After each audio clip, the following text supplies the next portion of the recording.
Okay, guys, this is something I really wanted to share with all of you. Over at the Goosh, our Patreon, Owlcatcher sponsored a video called The Cost of Concordia by Internet Historian, and I love Internet Historian. Video was amazing. Holy, what a story. But I wanted to share it with you guys over here. So I brought it over here from the Goosh. Big thanks to Owlcatcher for sponsoring it. I enjoyed it. Hopefully you guys really enjoy watching it along with me because this was some good stuff. Here it is. The Costa Concordia, ship of dreams. It's been 8 years. I can still smell the buffets from their 5 restaurants. Ooh. I like buffets. Casino and 3-story theater. Like casinos. Had hardly been used. The gym. The day spa. The sheets in her 1,500 luxurious cabins. Excuse me. I checked something haven't here. even been slept in. Costa Concordia cost $570 million to build. And you could tell. You could really That's kind of pricey. tell.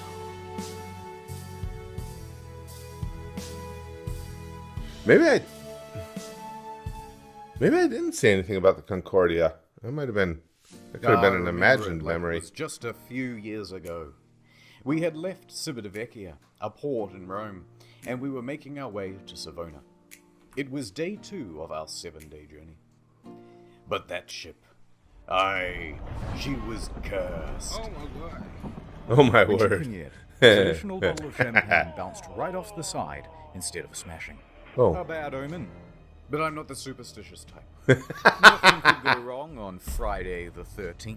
God of damn. January 2012, on the 100th year anniversary of the Titanic.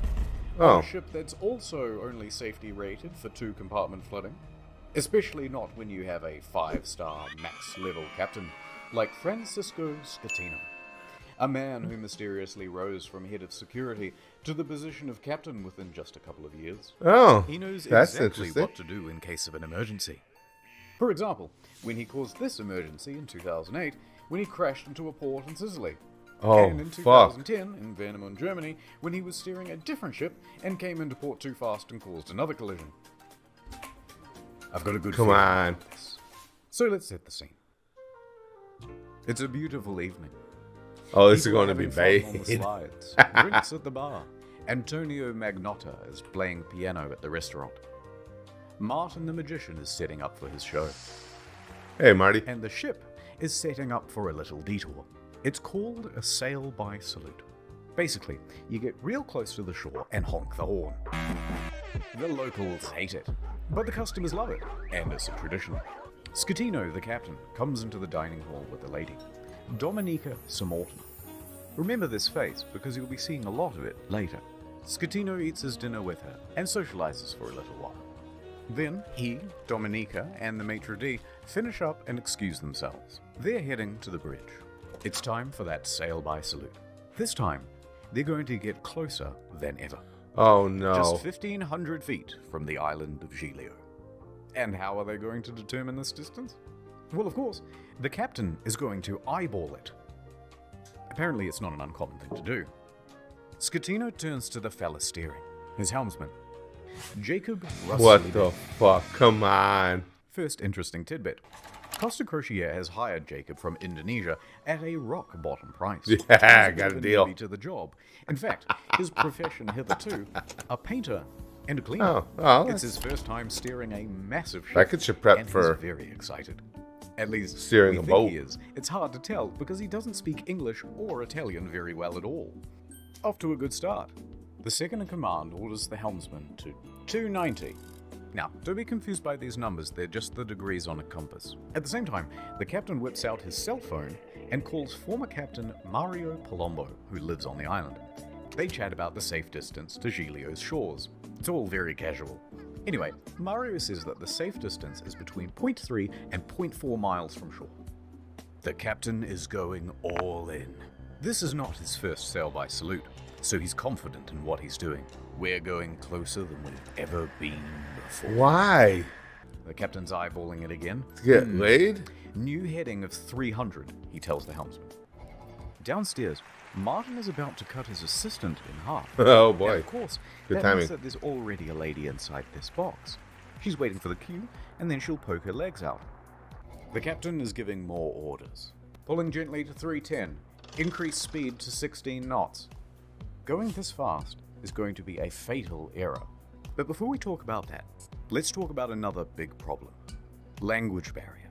Because at this point, the captain says 325, but the helmsman relays 315.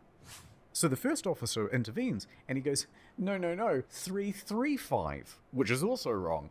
And then the captain clarifies, no, 325.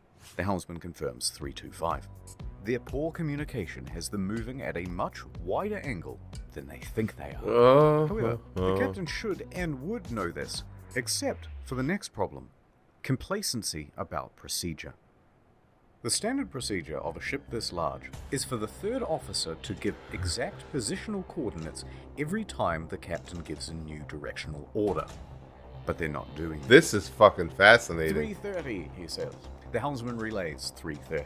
The ship reaches 16 knots. The captain then turns to the second officer and instructs him to go to the left. My palms are sweating. That's these things here, and they basically exist so you can get a better view over the whole vessel. A few seconds pass, and then the mood starts to turn. Scatino notices white foam of waves breaking against the rocks directly in front of him in the distance. The Costa Concordia, right now, is almost 700 meters closer to the rocks than it should be. Without deviation, there is going to be a direct collision. Oh, shit! Scatino immediately commands the ship to start turning away. 335. Not enough. The captain shouts, 340. The captain yells, 350. Now, remember how I said that accelerating to 16 knots was a fatal error? Yeah. Well, that's because it's made this ship incapable of such a drastic turn. Can't make the turn, is understeer. Here's an example. The front end is not working. You're turning, and you're just going straight. You want to go over here, but you're going to end up over here. So You're despite drifting. the order of 350, right now the bow is still only pointing at 327. Right. Not nearly enough to miss the rock. And oh no, it's about to get worse. That language barrier again. In these critical moments where every second counts, the helmsman wrongly relays 340. The captain snaps back, 350 starboard or we end up on the rocks. The third officer goes to assist the helmsman. Now, don't get confused by the orders from here. We're changing over to rudder instructions. The captain yells, starboard 10, starboard 20, and still it's not enough. Hard to starboard. That means as hard as it'll go. But at this point, even if they clear these rocks, they need to get the rest of the ship to swing around it. So the captain yells, midship, which centers the rudder. The bow is now less than 150 meters from Skull Rock. Jesus Port 10, Christ. But the helmsman only gets to port 5 before another order is given 2 seconds later. Port 20. They might just avoid disaster here, maybe. But then, oh no. One more time, the helmsman cocks up at the worst Language possible barrier. moment. The helmsman goes to starboard instead of port, undoing the swing. No. 8 seconds later, he realizes the error and corrects, but it's too late. He has just turned a probable near miss into a sure hit. All they Oh, can do wow, now they is had hold that on as shit. the bow of Wow. the ship narrowly passes by the rocks. Hard to port. The second officer yells, "We're gonna hit." Collision. What happened to Marty's woman he was cutting in half? She really get cut in half?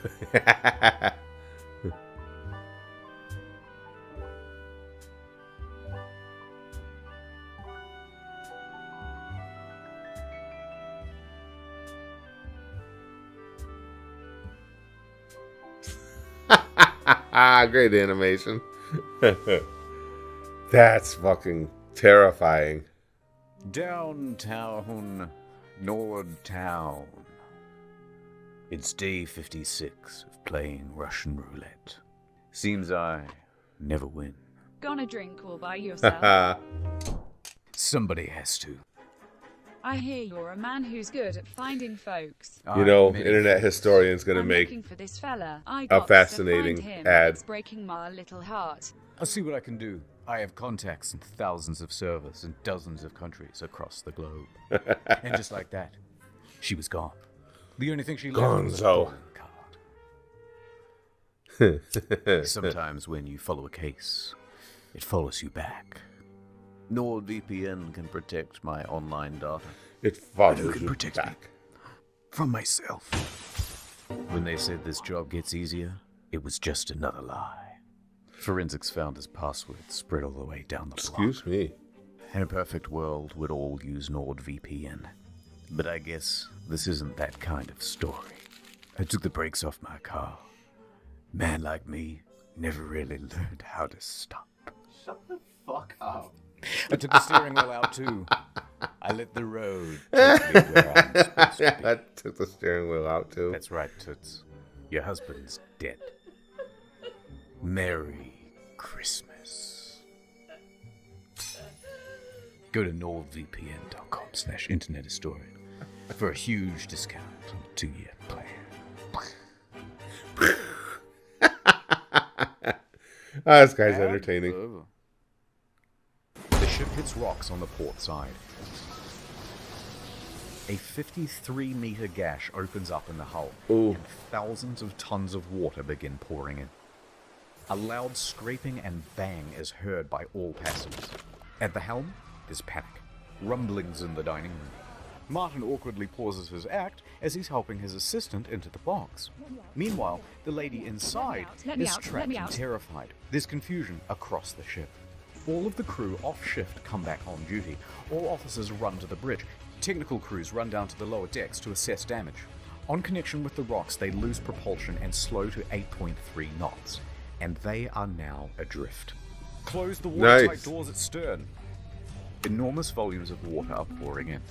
So much so that within 29 seconds of collision, all 6 engines stop working through flooding. Holy 22 fuck. seconds later, a blackout happens. Lights, electrics, the water pumps too. Everything. The captain orders the helmsman hard starboard. This is the final position of the rudder before power to that too is lost. The Costa Concordia, now without power, is drifting starboard, plunged into absolute darkness. That is just A quick terrifying. breakdown of flooding. God When the damn. Concordia struck land, it tore open 3 watertight compartments. At first, compartment 5, which filled very rapidly. Then 6 more slowly, 4 shortly after. Then 7, 8, and 3. Modern ships are built to withstand 2 compartment breaches. These compartments especially, though, are a problem, because they contain the engines The and engine. the electrics. Yeah. These main generators give power to the whole ship.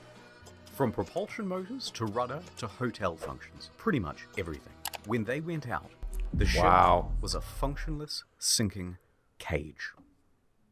A few seconds later, the emergency batteries for internal lighting and communications kick on. When the lights come back on, Martin has vanished.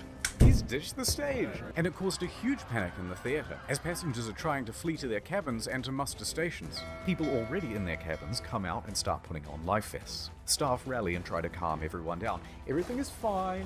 There's no need for vests. Please return to your cabins. The emergency generator starts. Excuse me. All of the watertight doors close except for door 12, which is jammed. The captain calls Pilot, the chief engineer, as the ship begins to list on the port side. There's water coming in? Yes, there's water. But where? The engine room. But a lot of water? Yes! There's water, you can't go down. Let's go down the other side. In a moment we'll start the pumps, I'll let you know. In the theatre, the whole magic box apparatus slides right off the stage and falls into the crowd. Oh, nice. Further increasing panic. On the bridge, an announcement is being prepared. They are going to lie to prevent a panic. Let's just say we have a blackout. The deputy chief engineer enters the Yeah, engine just a room. blackout. He It's fine. confirms to the bridge that at least compartments 5, Excuse me. 6, and 7 are flooded. Announcements are made. The captain to inform you that due to an electrical fault, which is currently under control, we're currently in a blackout. Our technicians are working to resolve the situation and will inform you of developments as they occur. Thank you for your attention. Coincidentally, at the same time in the restaurant, they're playing My Heart Will Go On, and it's very much helping the situation. No way. The captain calls Perfect. the Costa crisis unit. Roberto, Excuse me, he guys. tells the crisis unit that they've hit a rock, that they're assessing damages, and that they are also in a blackout. The crisis officer says to reverse the ship up onto shore. Well, how are you going to do that? You don't have power to the rudder, let alone the engine. Right. You know, hoist the sails? Anyway, around this time, the wind direction creates a star. Gonna hoist the and sail. the ship begins to turn anyway, drifting right back towards the shore, which is a very good thing because you want the ship to end up as close to shore as possible. A panicked passenger senses that something is off. This isn't like any electrical problem that she's ever seen. Plus, there was a massive crashing noise and now the ship is tilting. So, she contacts her daughter in Italy. The daughter then calls the police, and the police call the harbour master. While that goes on, a conversation between Pilon and Ambrosio. The diesel is not starting. The captain asks the engine room, but where have we made contact? Thinking that the incoming water can be reduced. Captain, here everything is lost. The electrical panel, everything. They're saying at In this other point words, that you the be ship fucked. is going down. Hey guys, sorry to interrupt. I'll make this really quick. I just wanted to take a moment to invite you guys to check out the Goosh, our Patreon. It's what allows me to do what I do every day, and I really enjoy doing what I do. And there's literally thousands of reaction videos over there of all types and genres. We're one of the few Patreons that still has a $1 level, $1 a month, and there's a lot of entertainment at that level. And at $5 a month, you get absolutely everything. But lots of stuff over there, and we really have a good time. If you got a minute, please check it out. The captain calls Roberto Ferrarini again. Actually, 2 compartments have been flooded, but don't worry, the ship's stability isn't in danger. Wrong. Passengers begin going to muster stations on their own initiative. The cruise director says, "We have a lot of people at muster stations that I do not want to fall overboard. Do we make an announcement to tell them to go to the lounges?" Bozio says, "I think that's best." The harbour master from Livorno calls the ship. The captain tells them that we just have a blackout. How long has this blackout been going on? About 20 minutes. Have you asked passengers to put on life vests? It's just a blackout. I gotta go. The harbour master is suspicious. He says to Yeah, his as he superiors might that be. he thinks something more is going on. He calls a patrol boat to the area and asks them to look at the ship. Another problem. The fan on the emergency diesel generator isn't working properly. Pilon manually has to turn the thing on and off with a screwdriver so that it doesn't overheat and cause a fire. The captain's Oh on the my phone to the God. lower decks asking pointless questions like, "Is it still flooded?" Yes it is. The captain is essentially in denial of the situation. The harbour master calls again. Finally, he says, "The ship is taking on water through an opening in the left side and the ship is listing." He qualifies with, "No one dead or injured."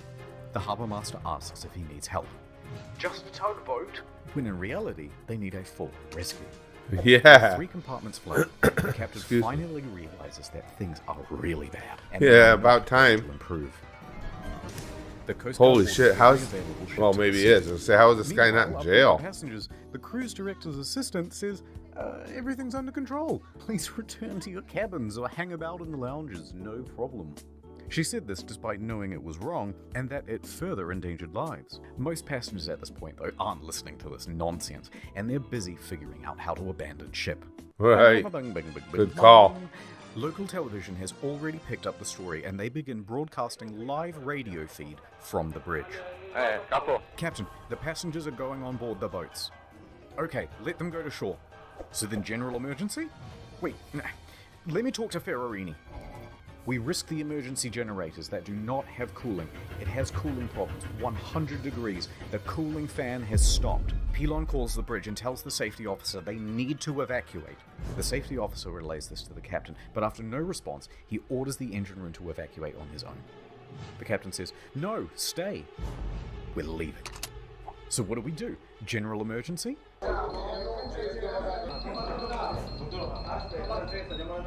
The captain tells Ferrarini that he's abandoning ship. Abandoned ship! Another announcement is made.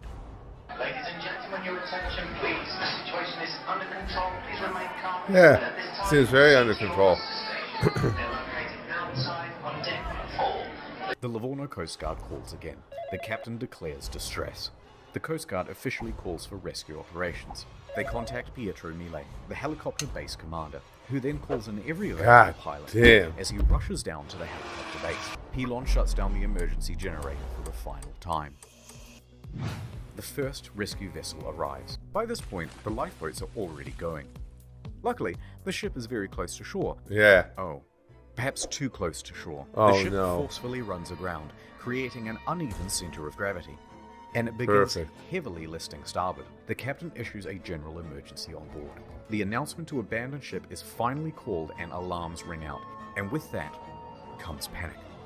And now that they're listing, with many of the lifeboats too awkwardly positioned to enter the water, there aren't enough readily available and they have to start going back and forth to the shore, picking people up and dropping them off. The patrol boats report to the Wow. harbour master that the ship has run aground and is listing heavily.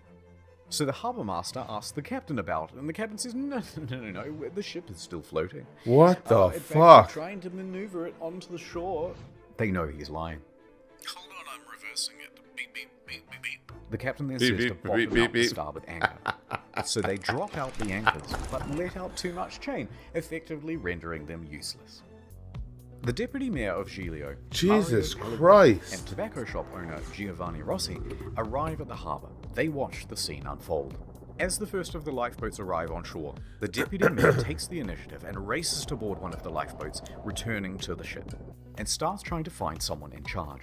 He gives up and starts helping passengers.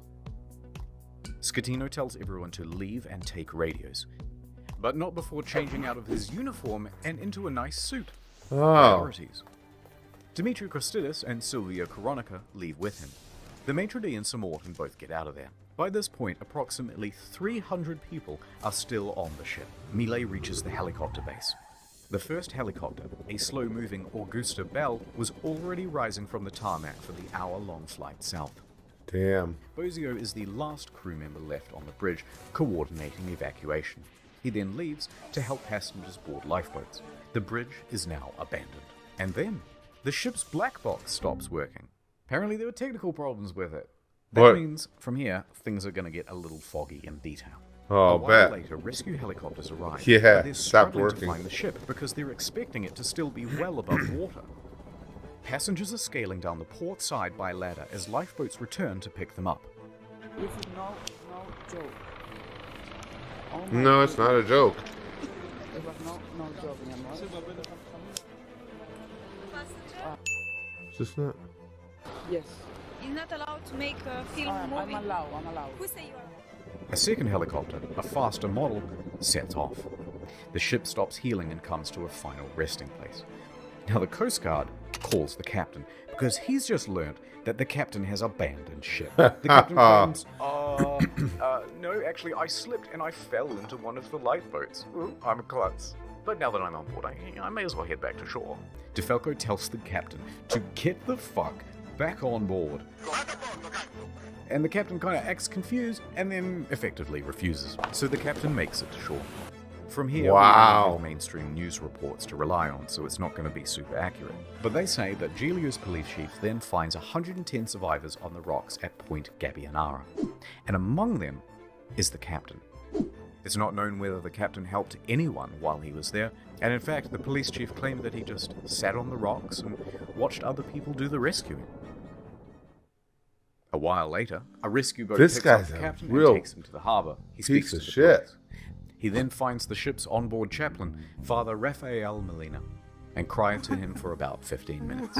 Then he goes to the harbour master's office to receive probably the biggest dressing down of his entire Oh, you life. think? Port authorities ask the taxi driver to take the captain back to his hotel. The captain takes the 30-second cab ride to the Bahamas hotel. According to the cabbie, he was beaten like a dog. He was cold and afraid. He only asked me where he could buy a pair of fresh socks. But then he perked right up again and gave an interview to a news crew. He told them that he was the last to leave. The captain is usually the last to abandon ship. What happened, Captain? Siamo stati gli ultimi da We were the last to leave the ship. All day Saturday, rescue Just search bald-faced lying about everything. On Sunday morning, a South Korean couple is found in their cabin, safe but shivering. They had slept through the crash and woke up unable to exit their cabin. The last survivor, Manrico Giampandroni, was found with a broken leg. He was the cabin's service director. Jesus In the end, Christ. 32 people died. The final body wasn't discovered until nearly 3 years later. A crew member, Russell Rebello, and it's believed that he died a hero helping passengers off the ship. The Costa Concordia was the largest cruise ship disaster since the Titanic. And then there's the ship. This is what happens to a 110,000-ton cruise liner when it's left half rolled over in the ocean. Oh, man. That's terrifying looking, isn't it?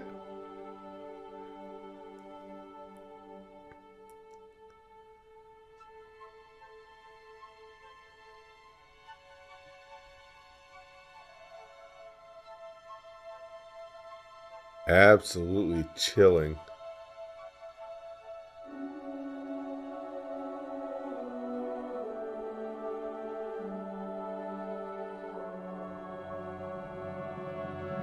Wow.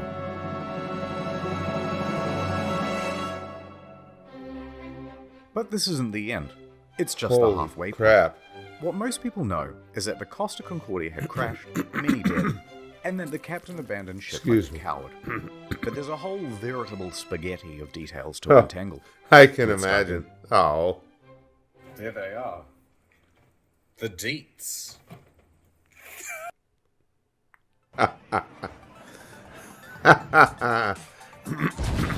Yeah. Oh, the looting. Loot box time. The Costa Concordia was more than just a floating resort. There's a mall, a casino, cha-ching, cha-ching. This iron chest was full of safes and cash registers and expensive fittings. And there were plenty of I didn't gamers even prepared think about to that. sneak by authorities and try their luck in the hot zone. Within days, police divers reported that valuable items, once seen lying around the ship, were now missing. High-end liquor, expensive furniture, dining sets, cash from the casino, cash registers, jewelry and display cabinets, safes, Japanese woodblock prints by famous 18th century artists, as well as the iconic bell, which hung from the bridge of the ship. It was never found. Who steals a big fuck-off bell? Yeah. Even the server admins were getting put it involved. on eBay. 4 divers who were part of the company contracted to refloat the Concordia were spotted on CCTV, sneaking out to the ship. A patrol boat was dispatched, and the men were caught inside the fancy suites with rucksacks full of stolen goods. The 4 men are charged with stealing and thieving and pinching. Later on, stolen as well as legitimate items found their way to Amazon and eBay. Chips from the casino, postcards, and cabin access cards became highly sought after souvenirs. Oh, bet. That's a watermark. Some Australian guy even made a listing for the ship itself, advertising it as Buyer to collect. And although there were plenty of bidders, eBay pulled the plug.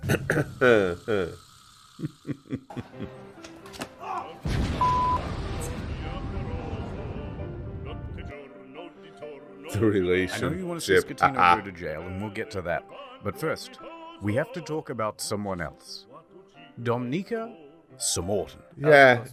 It was interesting that There was speculation that she was on the bridge that evening because she was the captain's mistress.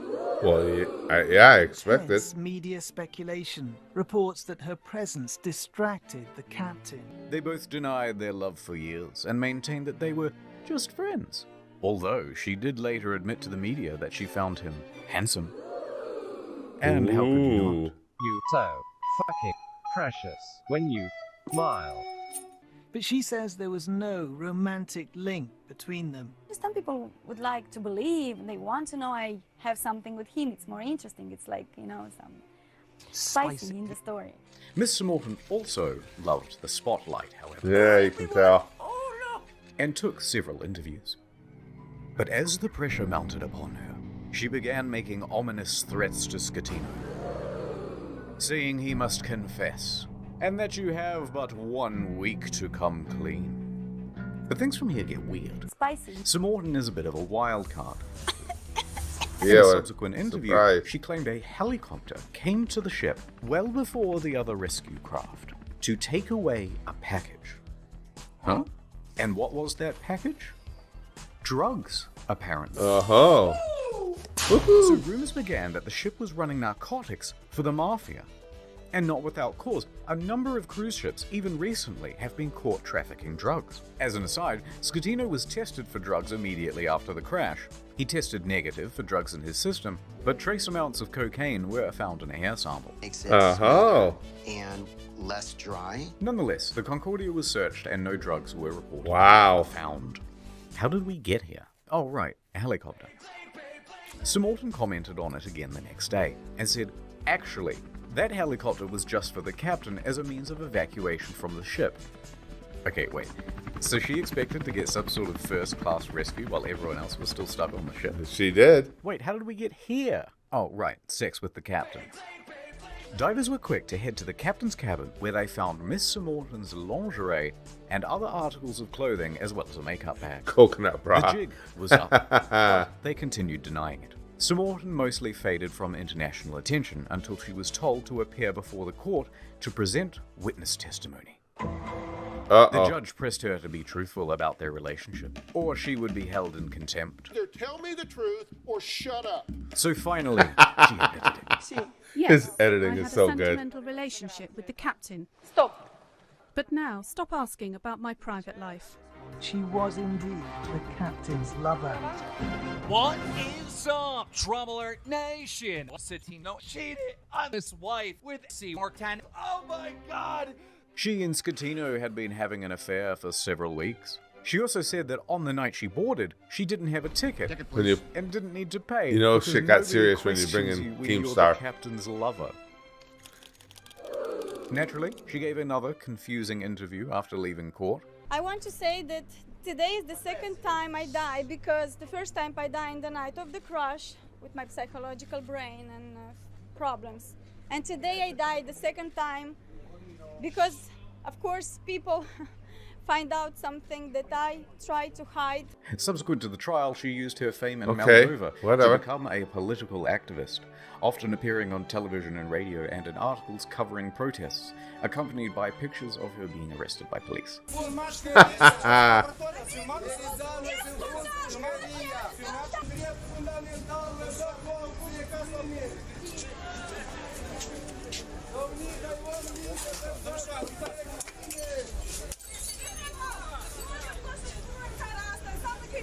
She's a There was joy. some stuff about victims of violence, women's rights, Girl power. yada yada yada. And interestingly, part of a push to block the sale of shares of Moldova's train network to Russia. Sure. Other than that, I don't really know what she's been up to. Let me just check on her Oh God, not again. Please, no.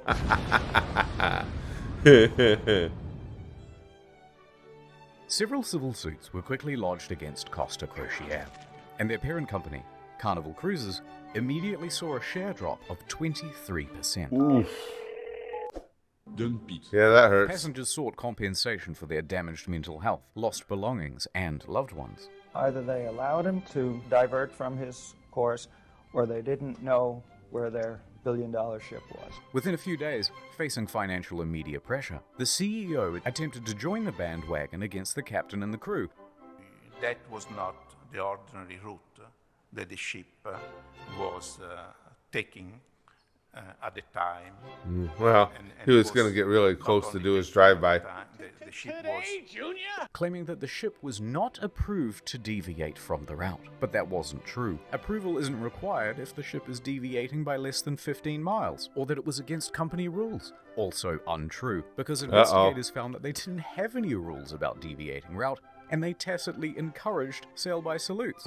Now, in response to the civil suits, Costa Crociere offered passengers 11,000 euros each as compensation. That's kind of small. Well done. $14,000 is the minimum compensation under international law when a ship is abandoned. This was to reimburse them for their tickets, as well as any costs they accrued in having to unexpectedly travel home early. What about the lost And that was supposed relatives? to release them from everything and anything that has to do with this accident. I cannot ask for more than this. A lot of passengers, understandably, were not too happy with this deal, and they refused to take the money. We think the offer is an insult.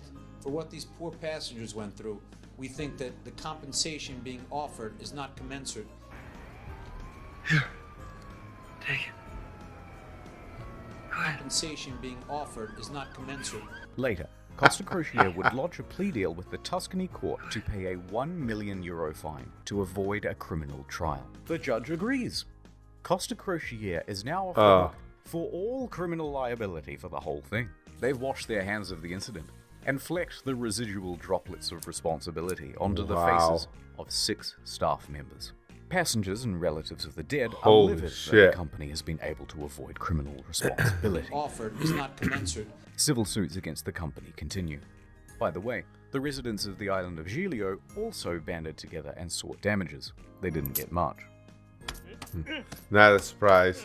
Eventually, passengers who refused the initial compensation of $11,000 joined civil parties against Scatino in his trial in 2015. Is not commensurate. They were awarded €30,000 each. Other cases, especially those involving lost relatives, are settled for undisclosed amounts.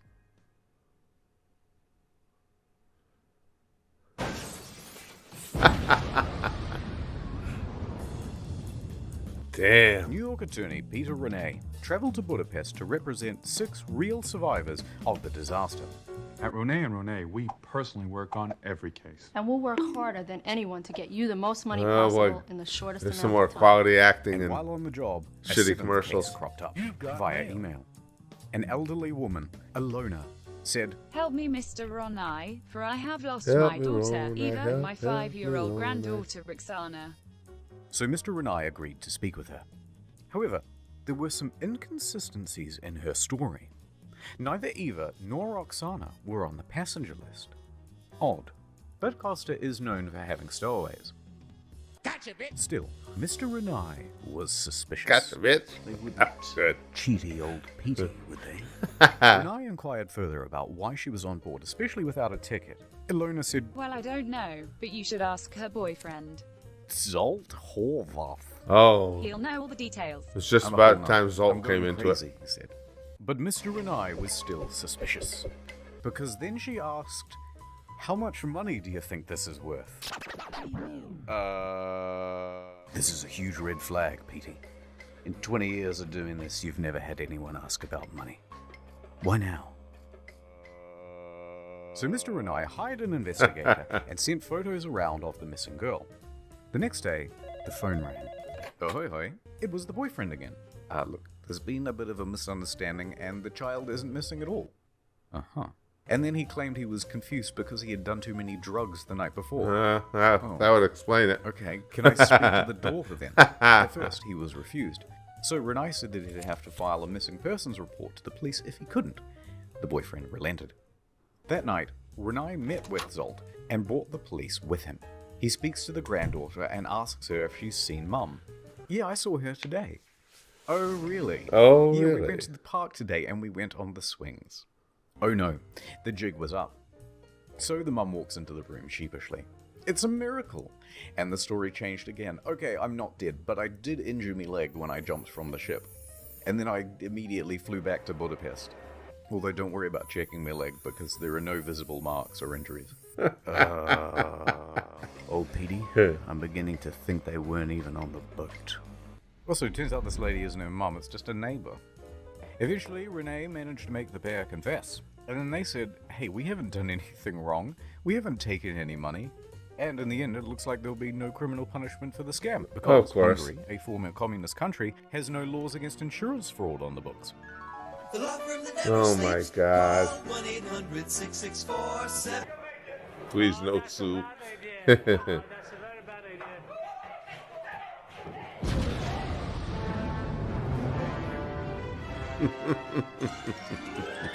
Mario, would you teach me some Italian? Oh, of course. Means get back on board for fuck's sake. Okay, thanks. Gregorio de Falco, the naval officer who shouted at Schettino to "Vada a bordo caso," became a bit of a national hero overnight in Italy. He, like the rest of the world, expected Schettino to go down with the ship. Yeah, that would be the least you could expect. And when the captain chickened out, De Falco was there to admonish him. And when he stopped answering the radio, he called him on his cell phone to continue putting him on blast. When the captain first reported just a blackout, De Falco didn't believe the story and immediately began preparing a rescue effort, which likely saved several lives. Wow. His actions were applauded by most Italians who were tired of their public servants being corrupt and avoiding responsibility. Accordingly, shirts sporting "Vada a bordo caso" were being printed by the end of the week, others setting it as their phone's ringtone. But then, in September 2014, without warning, De Falco was transferred to an admin role in the Coast Guard. Hear what I said? You've been demoted. De Falco said that he had been passed up for promotion, that he had also not been told which admin office he was even being transferred to, and that it all effectively cancelled 10 years of his career. De Falco was tres furioso, and there was public speculation that it was owing to bad blood between himself and Admiral Delano, his former boss. His status among the public overshadowed his superior in many ways. On the other hand, his boss said, no, it's part of a normal career progression for naval officers and that he must show more maturity and professionalism to advance his career. Now, it's hard to know what's true in office politics, so let's leave that alone. And anyway, in 2018, De Falco said "Buenas noches, you later" to the Italian Navy to become a politician. In March that year, he was elected to the Italian Senate, serving as a member for Livorno. He still serves there today. Cool.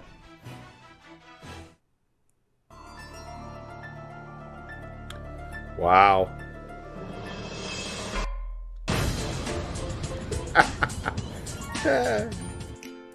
These little segues are amazing. Disaster, Schettino was taken into custody by police and underwent questioning. However, it was clear that this would not be a straightforward investigation. So the judge released him under house arrest at his home in Sorrento, a town in Napoli. By July of that year, the house arrest was relaxed and he was allowed within this general area. While under house arrest, he wrote a book with this journalist from Rai magazine. I have no idea what it says, I don't speak Italian. But goddammit, he must have some kind of charisma going on, because there's been a lot of speculation in the press that he had an affair with her as well. You can't keep getting away with Oh my god. Not content with Tell him, abandoning Jesse. his ship, this dude is determined to abandon his wife as well. So, Schettino and 5 others are facing criminal charges. Straight away, everyone lodges a plea bargain with the court, and all of those plea bargains are accepted, except for Schettino's. And the condition of everyone's reduced sentences are that they must provide witness testimony against Schettino. He touched me. Ciro, Jacob, and Silvia were all given suspended sentences. Roberto and Manrico are able to opt for community service or house arrest. Not a bad deal. A good deal. Good deal. And that meant that Schettino was now all on his own. Ho, ho, ho, Ciro, ho. the first officer, was the first to give his testimony. On the witness stand, he claimed that Schettino was distracted by his mistress and other guests on the bridge. That there was confusion over who was in command. Then it was Jacob's turn. Oh boy. And he said Lamau XD because he didn't actually bother with his testimony or his reduced sentence. He just fled the country. It took authorities 12 months to eventually track him down on the outskirts of Jakarta. And when they said, "Oi, we still want that witness testimony," he just scalped again. And he hasn't been found since. After that, Ferrarini gave his testimony, then look, we don't have time to relitigate the whole trial, so let's just go straight to the verdict. Guilty! Schettino was found guilty of multiple manslaughter, causing a shipwreck, abandoning ship, and lying to authorities. He is sentenced to 16 years and 1 month in prison. Damn. But wait, there's still the appeals. Oh boy. The appeals trial begins. And the verdict on the appeal? Guilty. Surprise! Rejected. So Schettino's lawyers appealed again. And the verdict on the final Rejected. appeal... Scatino made multiple attempts to secure a plea deal but was denied by the prosecution each time. The prosecution called for Scatino to be sentenced to 26 years in prison, calling the incident a Titanic affair. Got it. Scatino was not prison. Well His played. lawyer stated that he was waiting outside of the jail for the ruling, so that if his plea was rejected, he could immediately start serving his sentence. And with that, 5 years and 4 months after the disaster, he was finally in a cell. Said I will not be making any comment. Oh, God, that hurt. What a well, I was gonna say fantastic story, but creepy story. The salvage operation was enormous. It took Yeah. over 2 years and cost an estimated $1.2 billion. Jesus Christ. Beginning in early 2012, they first spent 2 months pumping fuel from the ship's tanks. At the same time, they had to pump seawater in so that the balance wasn't affected and the ship didn't slide around. In early 2013, a platform was built under the ship to prevent it from falling further. Sponsons were then attached to the sides of the ship and cables attached to the underwater platform. The sponsons were then dragged underwater and opened up to allow the ocean to fill them. The ship could then roll over properly. By Wow. late 2013, the ship was upright once more. That's kind of fascinating. The sponsons were then attached to the side of the ship to help keep it balanced. It now rested partially above water and crews could walk around safely. By July 2014, the water was removed from the sponsons and compressed air was pumped in to lift the ship. And she was ready to cruise again. This time to a port in Genoa. It was a 4-day towing journey to the docks where a 2-year process of dismantling and recycling would begin. Wow. That same weekend of the towing, Scatino was busy. He was the guest of honor at a white party on an island in the Bay of Naples. He appeared on the front page of a local newspaper, flanked by 2 of Italy's most eligible bachelorettes. Holy crap. Anyway, so these are the things that I remember from the Costa Concordia. That sweet... Let's get your reminiscences. Maiden of the sea. And as for you, little fella...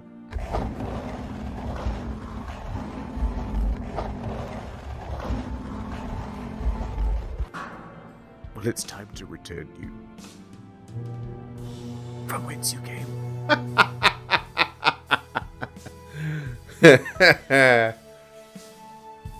Their own jewel. The heart of the sea. 6 quick things. 1. NordVPN, good product, check them out. Number 2, there's a new video on the second channel. You probably didn't see it because it was temporarily restricted. Now it's not. Enjoy. 3. If you've never seen the second channel before, give it a go. It's a different type of content, but we put a lot of production into it. It's not just offcuts. 4. There are a couple secret channels as well, but I ain't telling you where they are. 5. No more 45-minute videos on the main channel. Back to 10 to 15 minutes and more of them. 6. There's a Q&A coming out next week on incognito mode. It's got a ton of detail that we had to cut for the sake of brevity and will no doubt feature a ton of corrections as well. That's it. Thank you. Well done. Spicy indeed. What a really well put... Well, it's the internet historian. Not surprised that the video is well put together. And the thing of it is that basically the whole thing took place due to ego from the get-go, from that lunatic. Jesus Christ, that was just terrifying. And the thing that gets you too is the cruise liner company basically getting off scot-free. You know, what they paid out in damages is nothing. And what they put in there as a crew was just horrific. You work your way up from security guard to captain of $1 billion ship. Interesting company dynamic.